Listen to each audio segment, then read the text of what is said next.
Final Fantasy X-2 was recently released in Japan, and we've had the opportunity to check out the import version of the game. For those of you not familiar with it, Final Fantasy X-2 sort of continues the story of Yuna, who was one of the main characters in Final Fantasy X, and it actually follows her adventures post Final Fantasy X in a very different world than the game that we saw in Square's classic RPG. There's been a lot of talk, some of it positive, some of it mortified from some of the more ardent Final Fantasy fans about how very different X-2 is from pretty much anything that's been done before.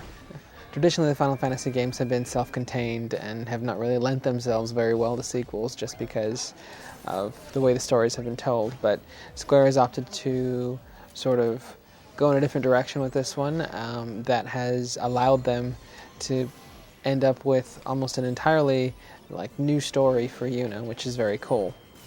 Now, even though it's kind of related to Final Fantasy X, Final Fantasy X-2's gameplay and graphics have actually very little in common with the original game. The graphics engine has actually been tightened up quite a bit and improved, so you're going to see better detail. It's a cleaner looking game overall. Graphically, the art style and such is pretty similar, so there's not going to be anything too shocking. However, the gameplay is sort of where X-2, I guess, finds its own voice. It's weird because it's a mix of very campy elements that is very, very reminiscent of Charlie's Angels, actually, because it's going to focus on Yuna, Riku, and a new character called Pine. And they're sort of off adventuring as sphere hunters, and there's a lot of wacky stuff that goes on.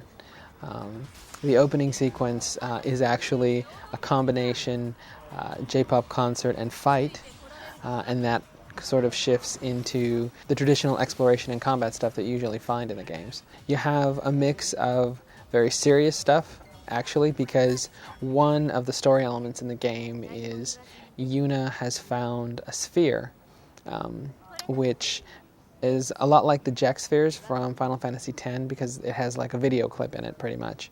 And this clip shows what appears to be Tidus imprisoned and clearly not happy about it. So obviously, because the connection between the two, Yuna is very motivated to sort of collect spheres and sort of discover maybe what's happened to him and if she can help him. You're going to find that you're going to be engaging in some very odd activities. Lots of sort of weird, kind of goofy stuff that ranges from stealing clothes to giving massages and other very odd things that you wouldn't necessarily expect in a Final Fantasy game. Probably one of the biggest changes to the gameplay is the fact that the game now features a mission-based structure. And you're basically going to undertake missions. The game now has a traditional world map. You're going to be able to move across it in the Celsius, which is Yuna's very swanky little airship that is, multi-level, houses her crew, has a little mini bar and hotel, and apparently has an intercom system that plays a lot of disco. You can actually go anywhere on the world map to a ton of different locations, but only a couple actually have missions that you can actually do. Now, if you come at it from a very traditional way, you're just going to immediately seek out all the mission places, complete them, and move on to the next story level. But the thing is, you can actually go to the areas that don't technically have anything for you to do, and explore them and kind of talk to people, and in some cases participate in side quests and find other things that could be useful. The other big change in the game is the combat system. The core of it is pretty much what you know, which is, turn-based combat. You have a party of 3 in this case, and you're taking on a variety of different enemies. Now, the really it gets weird because there's these things called dress spheres that you can find, which are sort of along the lines of the job system that you've seen in previous Final Fantasy games.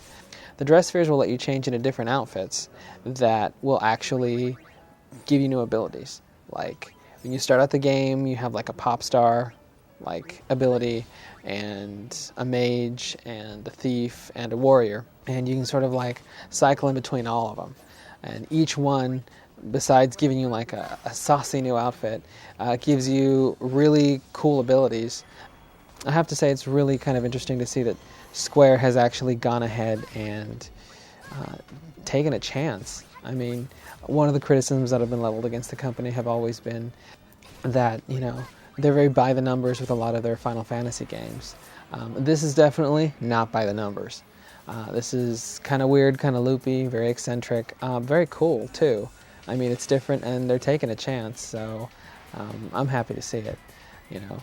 Square USA hasn't exactly confirmed that Final Fantasy X-2 is coming here, but you can pretty much bank that it is going to be released in the US.